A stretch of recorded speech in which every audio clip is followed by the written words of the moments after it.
Bonjour à toutes et à tous. Aujourd'hui, je vais vous parler du projet Hercule. Ok, tu nous refais un historique, s'il te plaît? EDF était une grosse entreprise, une grande famille, avec des valeurs, le besoin de rendre service aux usagers et une grande force collective. Mais sous couvert d'un besoin de toujours plus de profit, et avec une succession de réformes, découpages et autres mises en concurrence, les dirigeants successifs ont fini par casser ce système intégré, rentable et économiquement viable. EDF, c'est 69 milliards d'euros de chiffre d'affaires, soit une hausse de 4,4% et un résultat net de 2,5 milliards d'euros. Ah, quand même!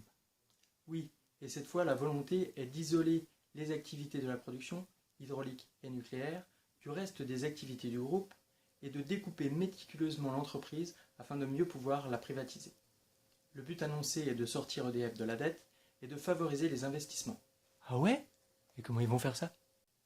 En fait, en privatisant immédiatement les unités rentables, EDF Vert, l'entreprise et le gouvernement espèrent faire disparaître le statut des IEG le plus rapidement possible et continuer de verser un maximum de dividendes aux actionnaires.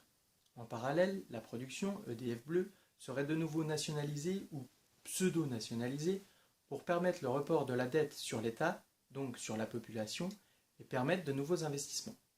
C'est pas comme si la population n'avait pas déjà contribué. Et le bonus de cette histoire, et sans rentrer dans les détails, c'est la fin de la péréquation tarifaire et l'augmentation du tarif de l'électricité pour l'ensemble des usagers. Enfin, et pour vous faire votre propre opinion de cette histoire, nous vous joignons deux liens. Un lien vers le compte-rendu de la Commission aux affaires économiques dans lequel vous retrouverez le discours de Jean-Bernard Lévy, ainsi qu'un lien vers les premières analyses de la CGT. Et n'oubliez pas que pour défendre vos droits et vos intérêts, chaque vote en faveur de la CGT, c'est une chance supplémentaire d'être correctement représenté.